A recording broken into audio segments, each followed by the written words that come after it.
que te llegó, puede ser. Que para esta unidad nos vamos a verla por este Power, también respecto a las diferentes posiciones de metaética. Recuerden que tienen el Power sobre valoración moral, que se subió en la unidad número 2, cuando vimos el tema de derecho natural, y también la última unidad sobre lo que es el razonamiento judicial del libro de Portela. Con eso va a estar completo, diríamos, el material teórico. Independientemente de eso, creo que el viernes damos una clase de repaso de esta unidad y la semana una clase de repaso antes del parcial. Bien. Había quedado pendiente la clase pasada, antes de comenzar a ver detenidamente el tema de lo que son reglas y principios y concretamente el tema de la discrecionalidad judicial. Nosotros habíamos, comenzado primero determinando la diferencia entre razonamiento teórico y práctico, luego dentro del razonamiento práctico habíamos analizado las razones motivadoras y las razones justificadoras, y también hemos comenzado a ver si realmente lo que se discute es si las reglas, o las reglas o las normas, para que no se les complique, si las normas sirven como razones justificatorias para la acción, tanto para adecuar la conducta, además, como también para justificar lo que son las decisiones judiciales. Estuvimos viendo también la estructura de lo que es el razonamiento judicial, que ustedes ya la tienen también esa estructura en un Power que le subió la doctora Valle para la unidad 6, y estuvimos analizando las distinciones de justificación interna y justificación externa de lo que es la resolución judicial. De allí nos fuimos a lo que son la clasificación de casos fáciles y casos difíciles. Y vimos que la clasificación que hace sobre todo la teoría de la argumentación de casos difíciles guarda relación con lo que es la clasificación sobre lagunas que vimos en la unidad de sistema, la clasificación de lagunas que realizan Achurrón y Bulín. ¿Recuerdan eso? Los casos difíciles pueden afectar tanto a la premisa fáctica como a la premisa normativa, y analizamos los diferentes casos difíciles. Ahora bien, nos había quedado pendiente, como para redondear las primeras dos, digamos, dos puntos de la última unidad, el tema de la justificación de las decisiones judiciales, específicamente respecto al tema de la premisa fáctica. O sea, si es o no relevante en la justificación de la resolución judicial, si es una condición necesaria que la premisa fáctica sea verdadera. En el libro del doctor Rodríguez da un ejemplo que es del caso de Dimitri Kara-Zamot, que es una persona que es condenado por asesinar a su papá, y en realidad esto era incorrecto, o sea, él no lo había asesinado. Acá comienza a jugar un poco el tema de la relación entre justificación, la verdad y la prueba. Nosotros lo que tenemos que tener en cuenta, esto hay pero no lo vamos a tratar obviamente acá, hay un muy buen análisis que realiza un profesor de teoría del derecho italiano, Bruno Celano, que trata de explicar un poco cómo funciona el tema de la justicia dentro de lo que es un razonamiento judicial, y guarda analogía con el tema de cómo funciona el tema de la verdad. ¿Por qué? Porque en general nosotros, dentro de lo que es un proceso judicial, nos manejamos con órganos, nos manejamos con procedimientos y también nos manejamos con normas que regulan el tema de la prueba. Entonces, el problema que se plantea es que en el caso de Dimitri, si nosotros analizamos el caso de Dimitri como caso judicial y en ese caso judicial existe un procedimiento y también existen una serie de pautas, establecen esas pautas, cómo se debe apreciar la prueba en un trámite judicial, puede suceder que lleguemos a una resolución que se encuentre, o sea, una resolución que no respete la verdad del caso individual. Y sin embargo, sea una resolución judicialmente válida.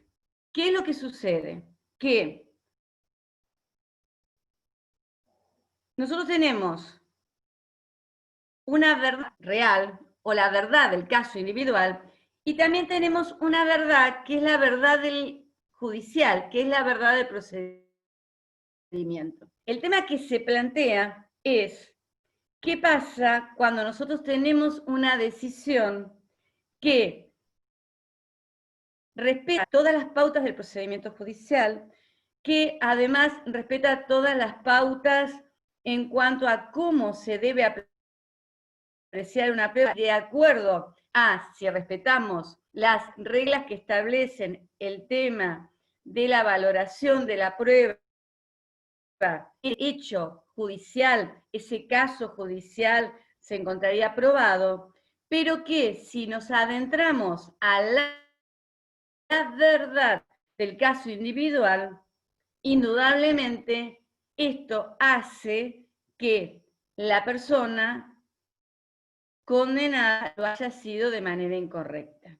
Ahí tenemos un problema muy serio. Hay que obviamente distinguir entre lo que es un caso individual, que es un caso judicial, y puede suceder que el caso individual, cuando se convierte en un caso judicial, se considere que una persona culpable sea inocente o que una persona inocente sea culpable. Obviamente, en una justificación fuerte de una resolución judicial, esto es inadmisible. O sea, en una justificación en donde el razonamiento judicial, porque el tema que se plantea es el siguiente, el razonamiento lógico es un razonamiento vacío. El razonamiento lógico lo que me dice a mí es si la inferencia es válida. Y si formalmente ese razonamiento es válido. Eso es lo que me dicen a mí las pautas de la lógica. Pero para que a su vez ese razonamiento, además de ser formal, sea verdadero, es necesario que las premisas que yo utilice sean premisas verdaderas, ¿entienden? Y para eso yo tengo que justificar además las premisas de manera externa, no de manera interna. Entonces, obviamente, existe una relación entre justificación, verdad y prueba, pero esa justificación es una justificación, en definitiva, externa a la resolución judicial, no interna, no aplicando solamente las leyes de la lógica. ¿Por qué? Porque si no, lo que puede suceder, y de hecho a veces sucede, es que si yo no tengo una justificación fuerte de ese fallo, en donde además de tener además de que sea lógicamente correcto la resolución, que yo aplique las normas, aplique también las reglas probatorias que se deben aplicar para llegar a una resolución, tenga justificadas las premisas y que esas premisas realmente sean verdaderas, yo necesito una justificación fuerte y esa justificación es una justificación externa a la resolución judicial. ¿En esto queda claro? Bien, o sea que seguir el procedimiento nunca me puede llegar a asegurar la justicia y la verdad del resultado. ¿Me queda claro? Es un peligro, porque si la resolución ya no admite más recursos y pasa en autoridad de cosa juzgada, el riesgo que se corre es condenar a un inocente. Y eso a veces sucede. Esto da lugar a lo que podría ser la revisión por la cosa juzgada irrita, que uno puede llegar a rever una cosa juzgada si se logra acreditar que en realidad los hechos no ocurrieron de la manera en que lo dice la resolución. Tener mucho cuidado con el tema de... Bien, ahora vamos a pasar al tema de la discrecionalidad. Vamos a tratar de hacerlo sencillo, después ustedes igual lo van completando con agua. ¿Recuerdan ustedes que en la unidad número 2 nosotros estuvimos analizando las tesis tanto del positivismo jurídico como las tesis del iusnaturalismo? ¿Recuerdan? Bien, el positivismo jurídico sostiene 3 tesis. Las tesis del carácter social de las fuentes del derecho, o sea que el derecho es derecho positivo, su origen está siempre en una autoridad positiva. La tesis además que rechaza la conexión necesaria a nivel conceptual entre el derecho y la moral. Y la tesis de la discrecionalidad. ¿Qué es lo que establece la tesis de la discrecionalidad? Que los jueces, no existe una norma jurídica que pueda aplicarse al caso, debido a que los jueces siempre están obligados a resolver,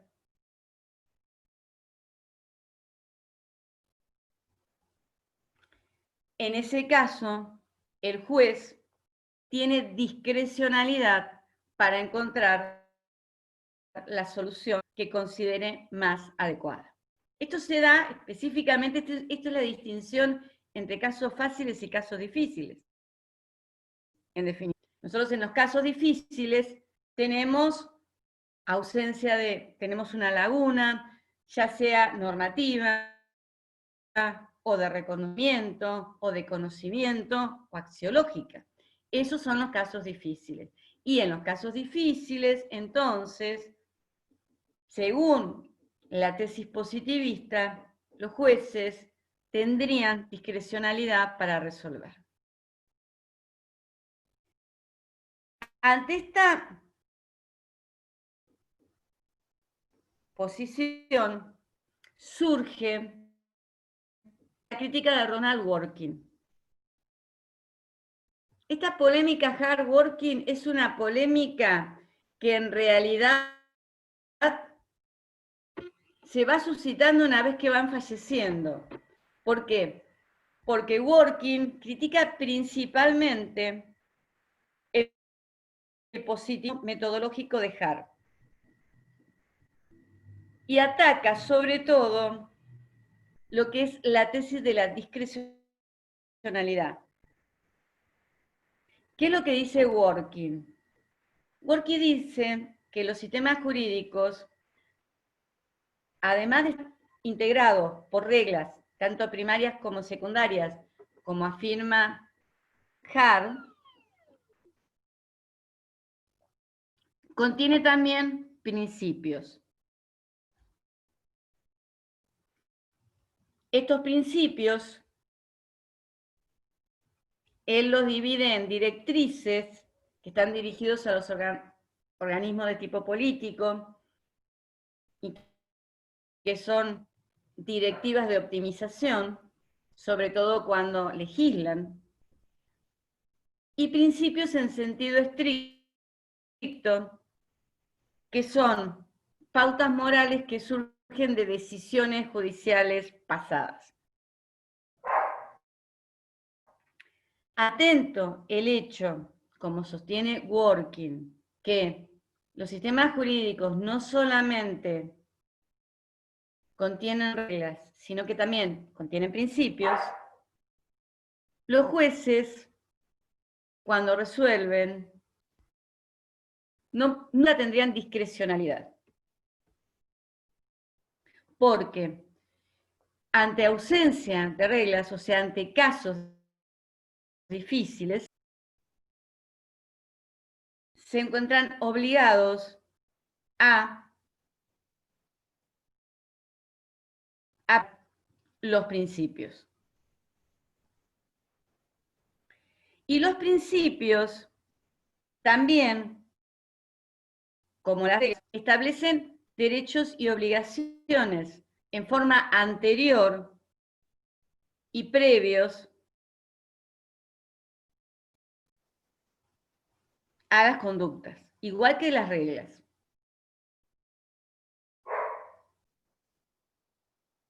Hablando esto, Dworkin dice que no solamente los jueces no tienen discrecionalidad, sino que además la regla de reconocimiento resulta insuficiente para identificar principios que integran un determinado sistema jurídico. ¿Por qué? Porque la regla, según la interpretación que hace Dworkin, lo que hace es identificar, la regla de reconocimiento es identificar o individualizar qué reglas primarias integran un determinado sistema jurídico, teniendo en cuenta cuál es su fuente normativa, cuál es su fuente normativa positiva, cuál es el órgano de la cual emana. Pero no tiene criterios la regla de reconocimiento para identificar a los principios, porque estos se identifican por su contenido. Entonces, la regla de reconocimiento, como establece criterio de identificación de acuerdo al órgano, pero no de acuerdo al contenido, resulta insuficiente en la interpretación de Dworkin para identificar los principios que integran un determinado sistema jurídico.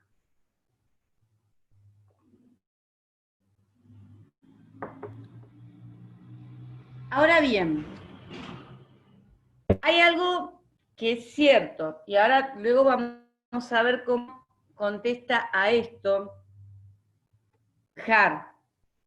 Y además después cómo caracterizamos o cómo distinguimos entre reglas y principios. El tema que se plantea es que a partir de la Segunda Guerra, no tanto a partir de la Segunda Guerra Mundial, pero sí esta situación se consolida luego de la Segunda Guerra Mundial. Pero ya a partir de la Constitución de Weimar, que creo que es de 1919 aproximadamente, comienzan a producirse un movimiento constitucionalista en donde las constituciones dejan de simplemente órganos, o sea, diríamos, cuerpos formales que establecen principios de creación de normas y procedimientos. Y pasan a ser las constituciones hechos históricos, hechos políticos. ¿Están escuchando bien? Sí, no, porque me aparecía medio inestable mi comunicación. Cuando tengan algún tipo de problemas me dicen y apago mi video. Si no, no hay problema. Las constituciones pasan a ser constituciones que, además de establecer el sistema de gobierno, de establecer la forma de Estado, comienzan cada vez a tener mayor contenido y cada vez mayor recepción de derechos que primero eran de primera generación, luego de segunda generación. O sea, vemos que las constituciones tienen cada vez más contenido y además las constituciones pasan a ser de una tipología que se llama rígida, o sea que para su modificación se necesita un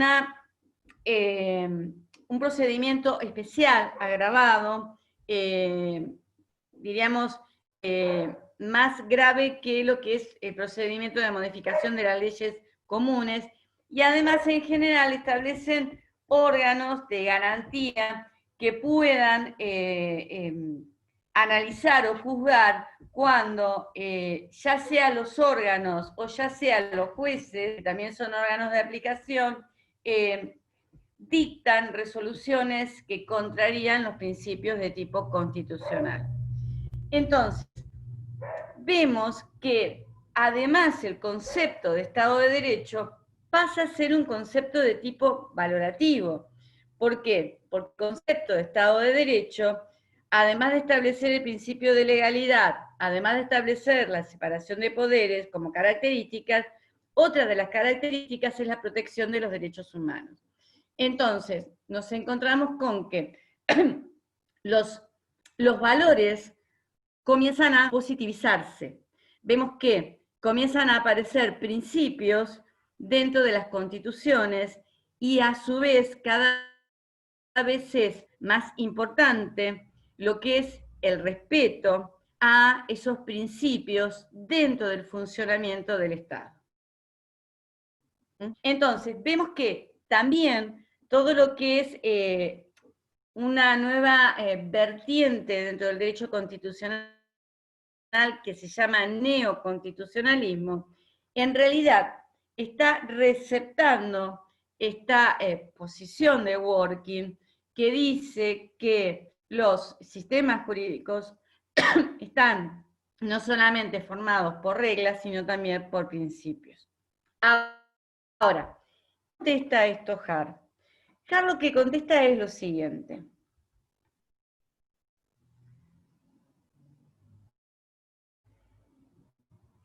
En cuanto a el tema de la relación conceptual entre derecho y moral, él establece, o sea, él pasa de un positivismo jurídico excluyente, que es el de Ras, y que sostiene a ultranza estas tres tesis del positivismo. Él adopta una posición que se llama positivismo jurídico incluyente. Él sigue sosteniendo que el ordenamiento jurídico debe ser identificado de acuerdo a pautas fácticas, pero que la relación entre derecho y moral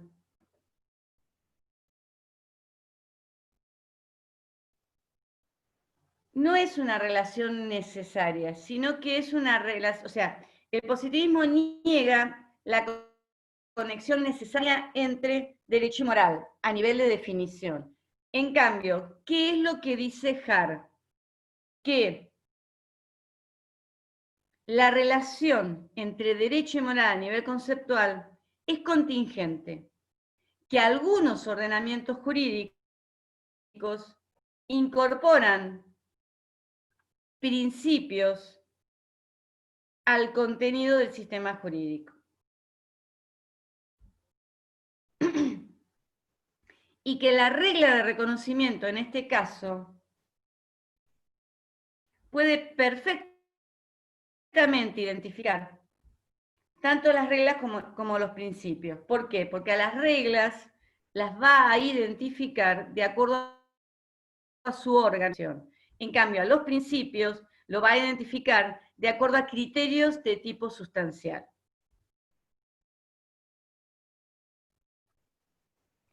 Que nada obsta dentro del positivismo jurídico realizar una evaluación moral y analizar cómo funciona la relación entre derecho y moral. Y que de hecho, hay pensadores positivistas que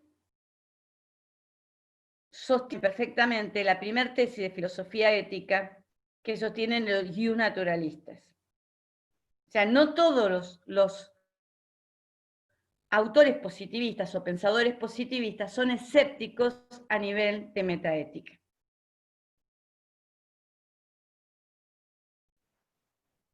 Ojo, repasen el tema de los diferentes niveles del discurso ético. Ojo. Entonces, volviendo al tema de la discrecionalidad,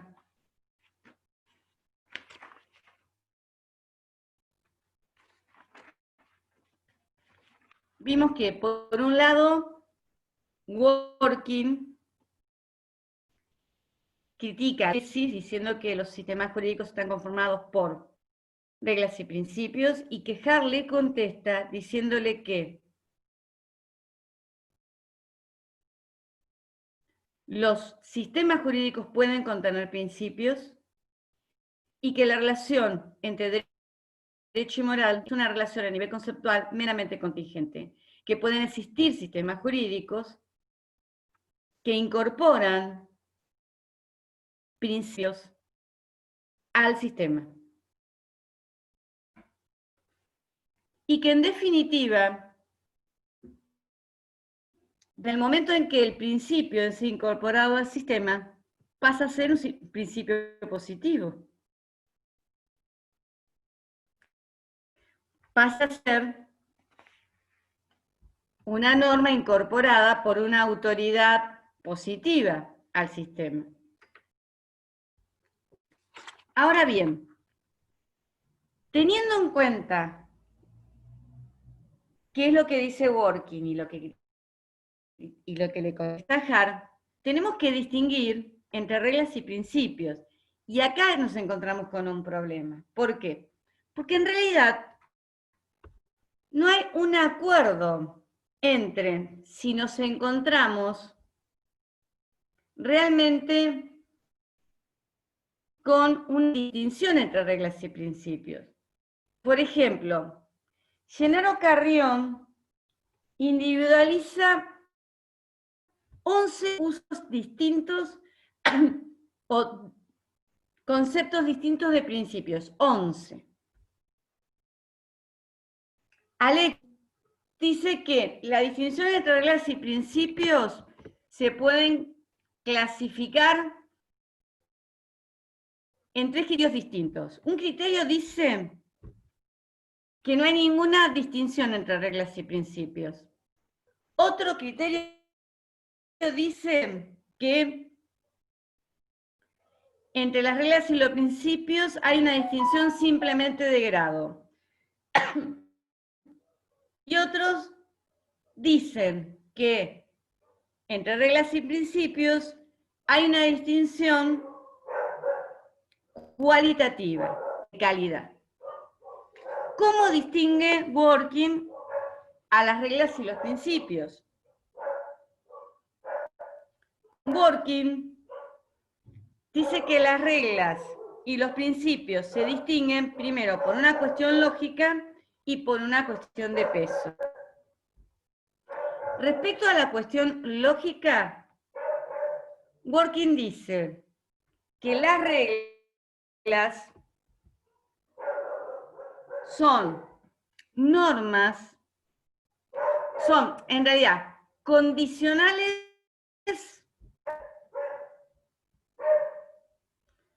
categóricos, condicionales que establecen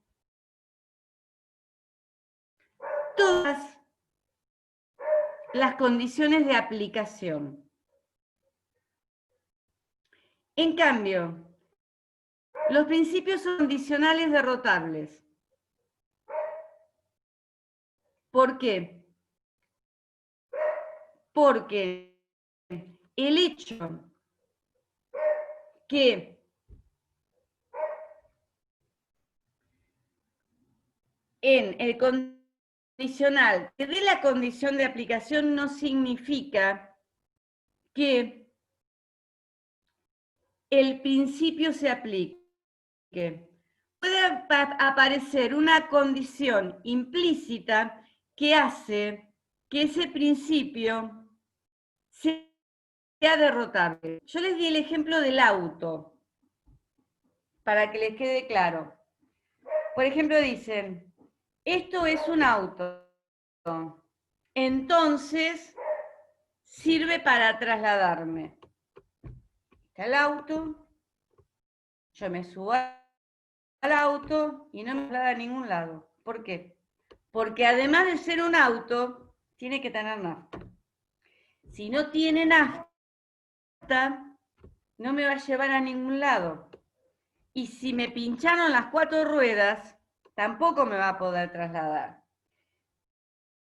Entonces, los principios son condicionales que no establecen todas sus condiciones de aplicación. Y aparecen condiciones implícitas que tienen que darse para que pueda aplicarse, y si esa condición implícita no se da, entonces el condicional es derrotado. Pero además, los principios se diferencian de las reglas, que entre ellos existe una cuestión de peso que no se da en las reglas. Las reglas se aplican a todo o nada. O sea, la validez es que si se da todas las condiciones de la regla se aplica. Si no se da, la regla pierde su validez. En cambio, ante un determinado caso, los principios, uno tiene que determinar cuál es, para ese caso que uno tiene que resolver, el peso que tiene ese principio, porque pueden concurrir, o sea, las reglas, si tenemos un caso y concurren dos reglas, una va a ser válida y otra no va a ser válida.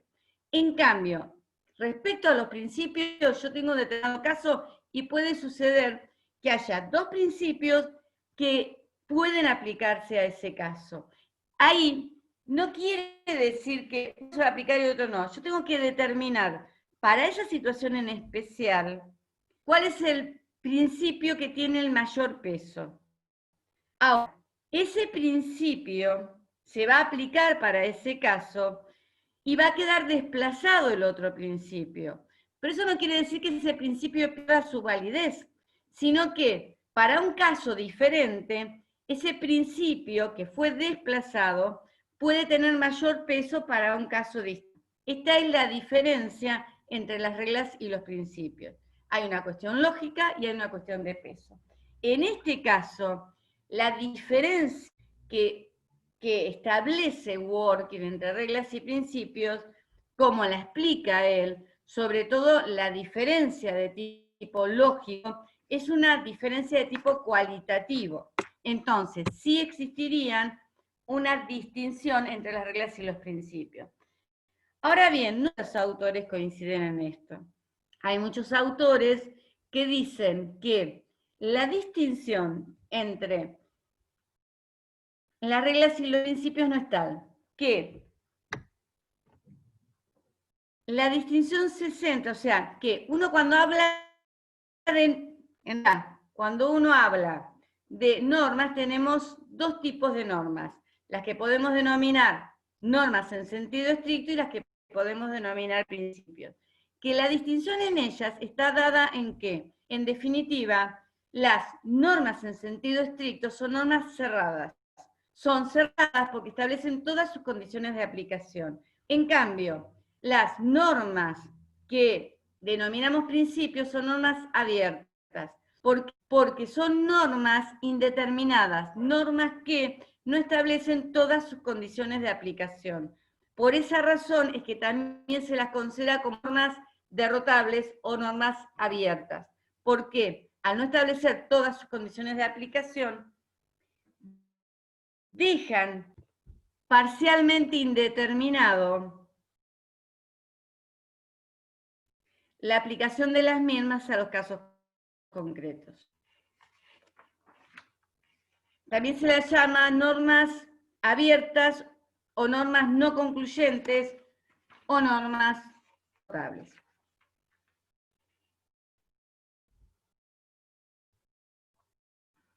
Bien.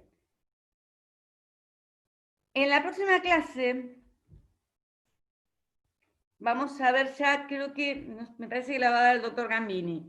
Lo que vamos a analizar es la relación, la conexión entre el derecho y la moral, o sea, cómo funciona el tema de la justificación en las resoluciones judiciales, cómo funciona la conexión entre derecho y moral. Si la justificación moral en lo que es la resolución judicial tiene alguna función o si los jueces en definitiva aplican pautas morales cuando resuelven. Hay una posición que es la posición de Nino que dice que directamente el razonamiento judicial es un razonamiento moral. O sea, ella directamente se va al otro extremo.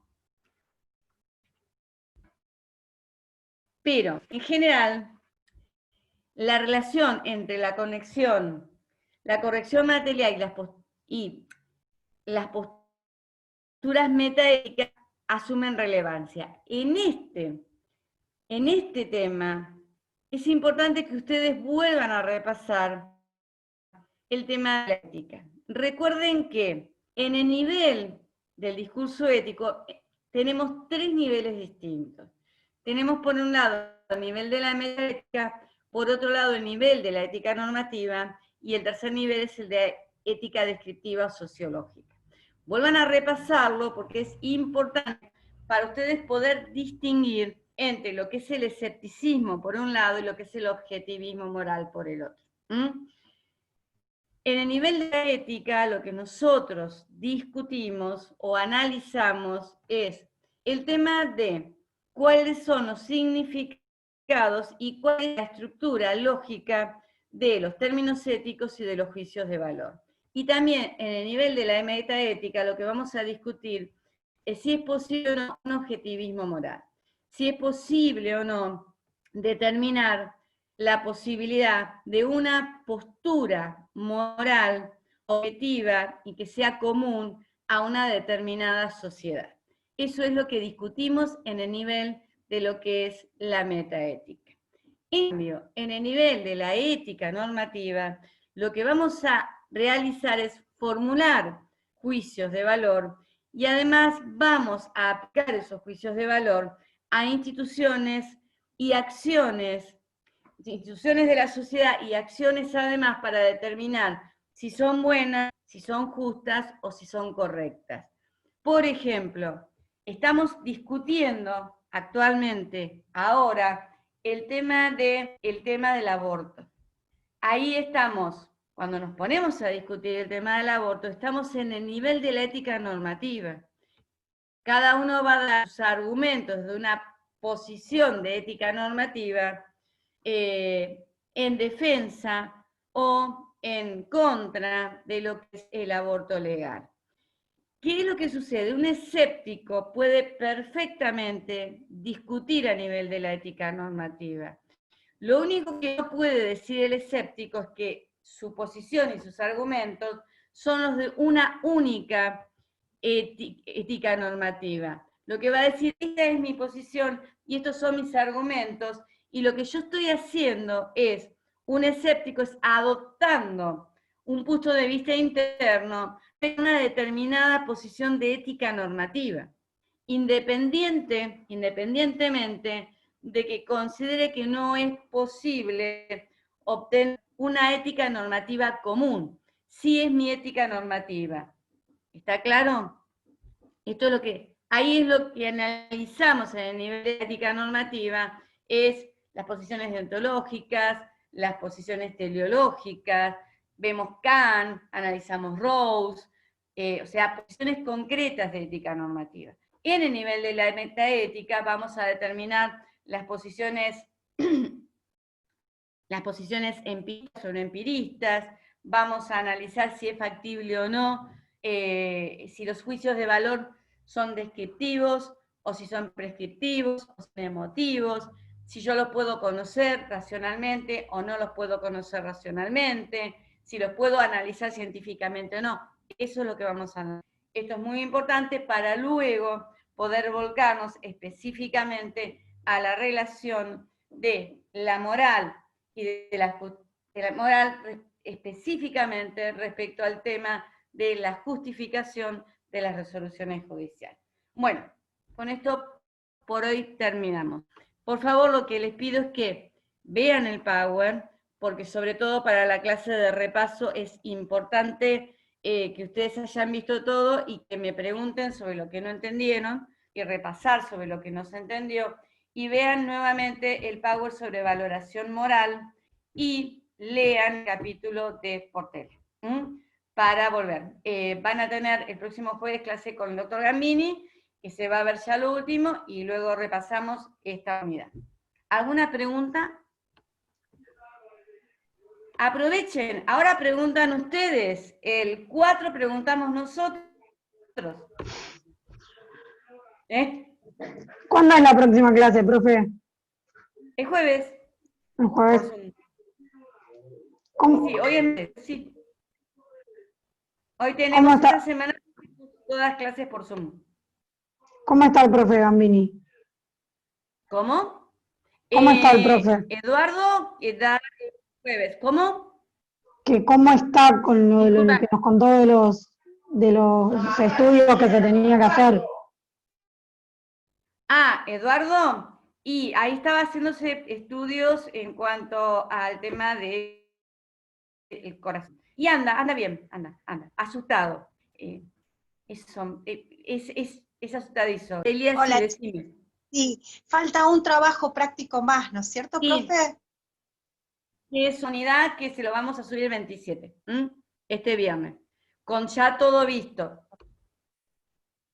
No van a tener... Respecto a lo último que dijo ¿del tema del discurso ético? Sí, a los niveles de metaética, ética normativa. Bien, el discurso ético tiene 3 niveles, sí. El de la metaética, ética normativa y ética descriptiva sociológica. Sí, precisamente el tema de la discusión del aborto, uno puede decir que se dan, que se pueden analizar desde los 3 niveles, o siempre hay uno que prevalece en el aborto o en cualquier otro, ¿no? Mira, ahora que nosotros estamos en estos momentos en pleno debate sobre la aprobación o no de la ley, estamos discutiendo en el nivel de la ética normativa.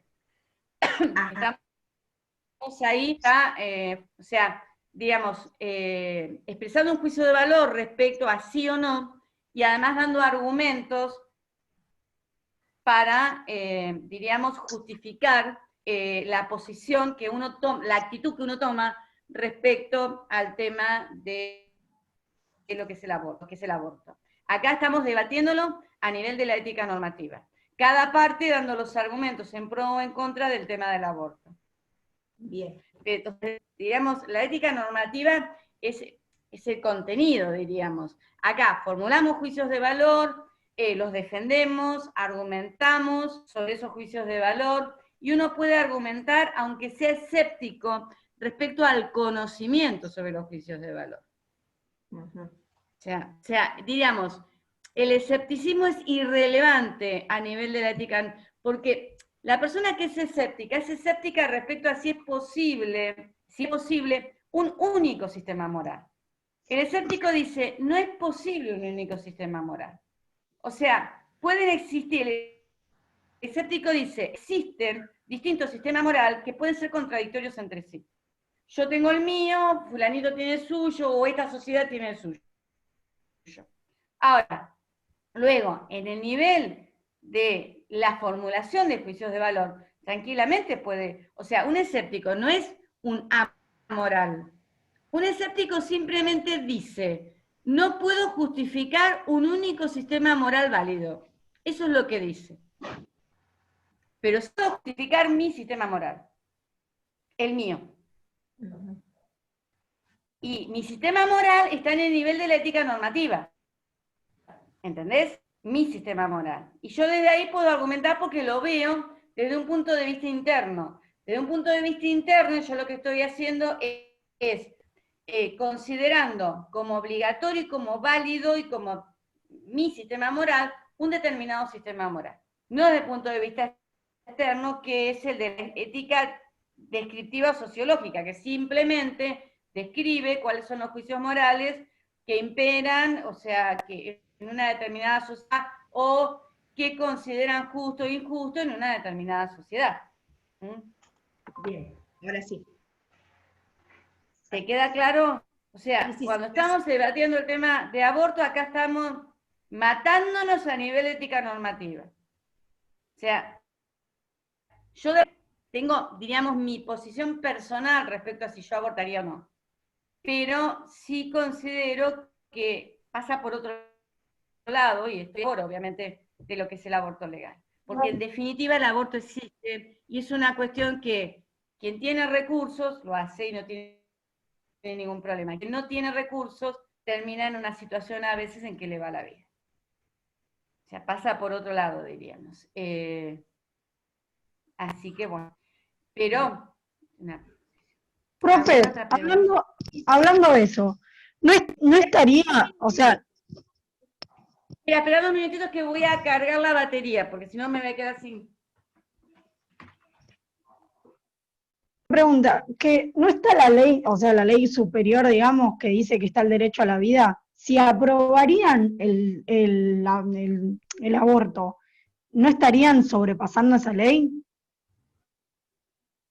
Ahí se está discutiendo, lo que se debate principalmente es eso, si vos podés disponer, y además se debate el tema de hasta cuándo lo podés hacer, si desde la se debate el tema de si desde la concepción hay vida, es todo un tema, es un tema de gran debate. Por esa razón quienes están en contra de lo que es el aborto, lo fundamentan en lo que vos estás diciendo, Daniela, concretamente.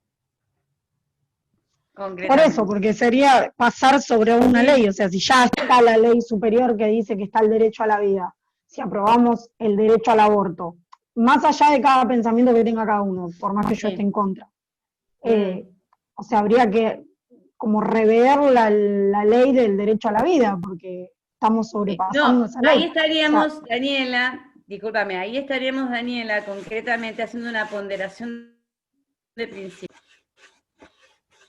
Estaríamos específicamente en lo que es una ponderación de principios. ¿Por qué? Porque ahí tenemos varios principios constitucionales que están dentro de la misma jerarquía y han sido dictados al mismo tiempo, en donde ahí tenemos que ponderar y ver si para el tema del aborto, cuál es el principio que prevalece. Ahí es específicamente un caso de ponderación de principios, Daniela. Ahí estamos en un tema, o sea, claro, exactamente, y ahí vamos por eso se ve que es tan debatido el tema, porque... Y de acuerdo a cómo se sopesen, se ponderen esos principios, se va a aprobar o no la norma. Bien. Eso es un, mira, mejor ejemplo de ponderación de principios que en el tema del aborto, que vuelve nuevamente a discutirse, no hay. Y es un tema... complicado. Es complicado porque pero aparte bueno, es un tema... es muy debatido porque hay un montón de opiniones, aparte, más allá de si se aprueba o no se aprueba. Sí. No, en realidad hay dos opiniones, favor o en contra, y si se fundamenta más que nada en el tema de... sí, es complicado. ¿Qué pasaría si no si ahora llega a esa instancia y no se aprueba? ¿Vuelven de vuelta a reverlo más adelante? Y tranquilamente se puede volver a presentar el proyecto, tranquilamente. Sí. O sea que nunca tiene caducidad. Ya lo volvés a presentar, lo volvés a presentar. Ya se rechazó. Y nuevamente se vuelve a insistir. Diríamos que claro, sí. O sea, los proyectos se pueden presentar tranquilamente. Se pueden presentar. ¿Le cambian algo y lo vuelven a presentar o lo presentan exactamente igual como estaba? No, tranquilamente pueden ver un tiempo, ver cómo cambian las mayorías parlamentarias, políticas, y de acuerdo a cómo vayan cambiando, volvemos a presentarlo. Está bien. A ver si conseguimos los votos necesarios o no. Y sí, en realidad es más política que otra cosa. Ese es el juego político. Bueno, profe, esa era mi duda. Muchas gracias. No, por favor. ¿Alguna otra pregunta, muchachas? No, gracias. Muchachas y muchachos. Lo que pasa es que estoy viendo nada más que caras de mujeres. No sé dónde están los hombres que no aparecen por acá. Pero bueno. Bueno, entonces, si les parece, nos vemos el viernes, creo, nosotros. Listo. Bueno, profe, gracias. Hasta luego, chicos. ¿Vieron que Hasta nos luego. probaron las perras en la... Sí, Las ¿qué hizo perras con la sí. perra? ¿Qué le dijo a su marido del florero? Flores?